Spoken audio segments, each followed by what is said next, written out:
Aunque no vamos a dar ahora todos los remos porque los tienen los compañeros que están remando, ¿vale?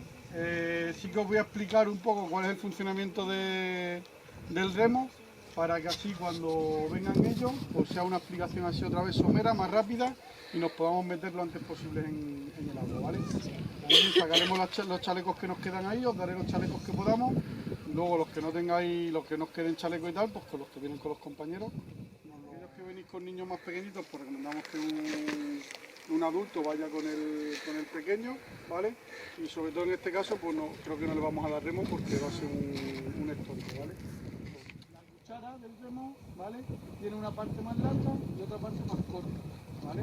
La parte más larga va siempre hacia arriba y la parte más corta va siempre hacia abajo, de tal manera que siempre la parte de abajo es la que entra antes en el agua, ¿bien? Y luego el remo, vamos, la cuchara tiene que entrar siempre, toda esta parte tiene que entrar en el agua.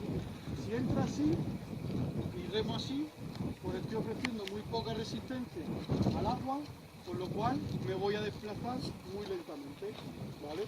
Si yo meto el remo para que abarque el mayor número de agua posible y tiro hacia atrás, pues voy a mover el mayor número de agua posible, con lo cual me voy a mover, me voy a propulsionar y repartimos agua.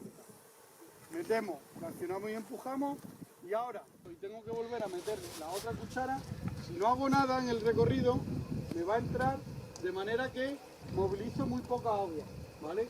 ¿Qué quiere decir esto? Que tengo que hacer un pequeño movimiento de la muñeca para que la cuchara entre arrastrando el mayor número de agua posible, el mayor volumen de agua posible, ¿vale? Entonces tenéis que acordar que meto, tracciono y empujo, giro, meto, tracciono y todo lo que sea separar el remo de la piragua a la hora de remar está haciendo que yo vaya haciendo eses, ¿vale? Es una manera de girar, cuando yo quiero girar, puedo girar o bien remando solo de un lado o bien ampliando la remada, y así voy girando.